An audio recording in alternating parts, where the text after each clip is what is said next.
whoever finds this message, man, know that the journey of healing isn't a linear one. And whatever that is, whatever that you've endured in your past, it doesn't define who you are today. What's good? It's Mark coming to you today for another YouTube video. Today I want to talk about healing and my non-linear journey of healing. For those of you who do not know, I didn't necessarily grow up in the most conventional and easiest of ways. Grew up in Miami, Florida, and yeah, in a non-traditional household. My grandmother raised me for the most part. She did her best to give me the necessary tools and resources that she didn't necessarily have to provide me with some type of lifestyle, to show me a life that outside of just Miami. And so I'm forever grateful to her. So my mother, she was in and out of my life when I was a kid. So, and then my father wasn't really present in my life. So I grew up with a lot of like anger and animosity and also like seeking validation from like people that yeah, just seeking validation from people in my life.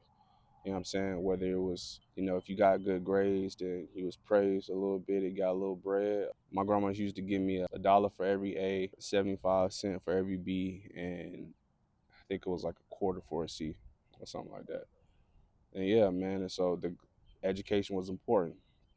She ain't never really sugarcoated. She wasn't one of those like coddling grandmas of like, oh, come in, baby, let me bake you a cake. Come sit on my lap. She is a very like tough woman. You know what I'm saying? And so growing up, she wasn't like, she did what she had to do to make sure she provided, and that was it at the end of the day. And so I can never be mad at her for doing the best with what she had. And so even as it pertains to like my mother, where she was still living her life, she had me when she was 18, 17, 18, coming out of high school, walking across the graduation stage with me and her stomach, and we jumping in between houses between Miami, West Palm Beach, just trying to get our lives together. You know what I'm saying? And so she took me along with that journey. You know what I mean? And you have to learn quickly how to adapt. You have to quickly learn how to be mindful of your situation, how to be mindful of your surroundings at all times, because you never know. Me and my mother, we was together sitting on a bus stop, and a nigga pulled up on a bus stop and robbed us. You know what I'm saying? So it's just like growing up in them type of conditions and them type of environments can harden you, and it can teach you a lot. So you can grow up angry and bitter for what a person did and or didn't do. You know what I mean? So my grandmother, one Christmas she came, she called me, she was like, hey baby, you wanna come and live with us? And so every time she would like come around, I would always like ask, like, grandma, when I'm going home with you, when I'm going home with you. And so finally the day I came where she asked me, it's like if I want to come and live with her. And I jumped at the opportunity. She asked me if my mom and I, my mom and I at the time, we were living with one of her friends. And so this is probably like Christmas Eve. And so she asked, like, she's like, you got to ask your mom. So I asked her, I said, hey, mom, can we go and live with grandma? And she said, yeah. She came and picked us up. So from Miami to West Palm Beach is like a little under an hour drive. So she came, picked us up. And yeah, so we came back to Miami. I didn't really have like any gifts or anything like during that time under the Christmas tree, but I really didn't care. I was more happy with being together. And I think I've always, longed for that like family dynamic, that two-parent household. That yeah, I've always like longed for that. And I was always like angry and bitter and like, damn, I see my cousins have that in some capacity growing up, and I was like low key jealous at them for like even having that with my uncle and my first aunt. And so yeah, man, it's just and being a young kid, like being 10, 11, 12, 13, 14, trying to figure out dealing with all these big emotions, trying to understand the why, and still having to be responsible because I'm the oldest of six grandkids. So I'm responsible for everybody. If anybody do anything wrong, I'm the one that's getting in trouble because I'm supposed to be watching them. So I've always had the bear the weight of kind of like the world on my shoulders since a young kid. And I've always done my best to make sure I've shown up. I think at this point in my life, like I'm learning to relinquish a little bit of other people's control and or other people's perception of who I am or who or how I'm supposed to be and or show up in their lives. Like, bro, I've given so much of myself to other people. At what point do I like show up for myself? You know, as it pertains to my health, my own family, you know, as it pertains to my own life, and making sure I'm doing the necessary things and tasks to progress me forward without externally giving my energy to everything and everybody around me. They just taking, and nobody's like really offering anything in return. So, and I don't blame anybody. It's like at the end of the day, you got to recognize like the role you play in that situation too. It's like you can't victimize yourself for giving so much of yourself. That's on you too. It's like you can say no, bro. You can say no. You can say, nah, I'm good on that. And so like now getting to the place of recognizing my voice and what I want to say and how I want to say it as a means of like for me, you know what I'm saying, and not for anybody else. And even in the overthinking process of like, damn, if you have a relationship with somebody and they come to you and ask you for something, it's just like at what point do you tell them no without them resenting you? And that's the other part of it too. It's like you can't really determine how you can't really control that.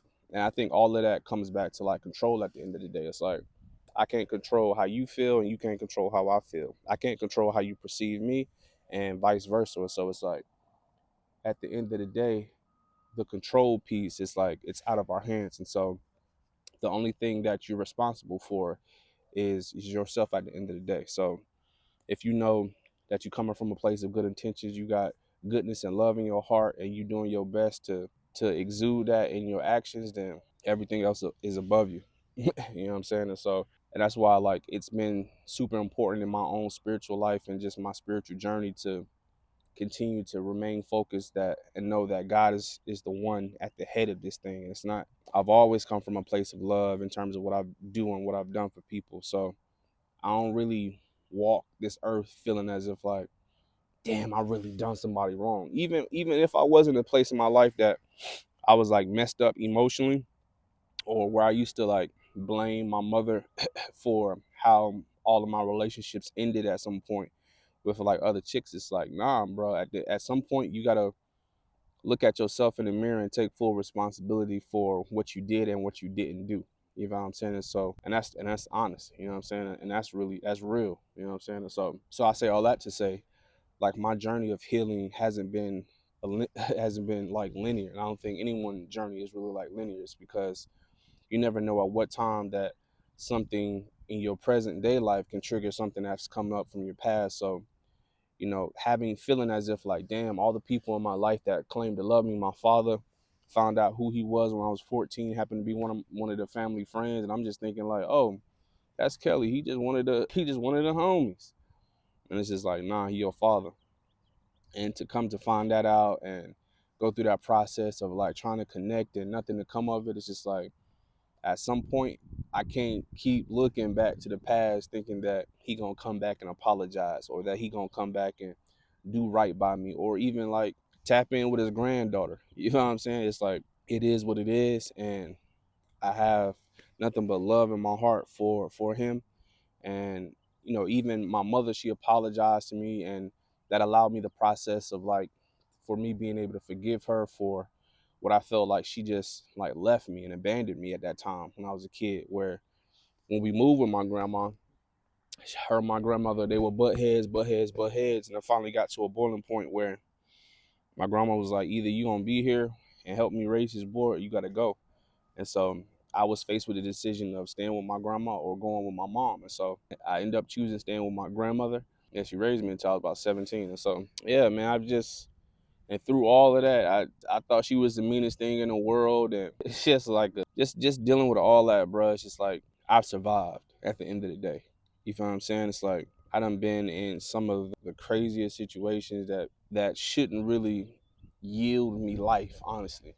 You know what I'm saying? I'm just grateful to God to continue to be here, to be able to have the opportunity to share just a word, you know what I'm saying? To whoever it may reach, this ain't me trying to be clickbaity. This ain't me trying to seek sympathy because I've dealt with this stuff and I'm dealing with it actively. You know what I'm saying? Where I'm in therapy, where I'm learning myself on a day-to-day basis. It's a continuous journey of self realization, which then turns into self actualization. You know what I'm saying? And just understanding Maslow hierarchy of needs, and just studying and reading up and trying my best to fix, or not even fix, man. And that's the thing, is like we, we I think even in my past I've looked at people as like projects, you know what I mean? And so, and I think we are, at the end of the day, we are all our own biggest projects. And so the goal ain't to, it's not external, man. It's like, that's the biggest thing I've been learning. Like,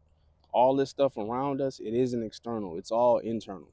So the internal battles that we're facing, the internal battles that we're dealing with, the unspoken truths, the all the stuff that come up from our past, when we find ourselves in a situation, a moment that may trigger something, or that those abandonment issues, or those wounds of feeling as if like you don't deserve love, or those wounds of you feeling inadequate, and or feeling so confused about who you are because your mother's adopted, you found that out at 12, and now you faced with the reality of like, damn, the people that you thought were your family isn't actually your family, and damn, who you thought your father was isn't actually your father. He's been around you this entire time, and now you have to you have to raise a child with all of that.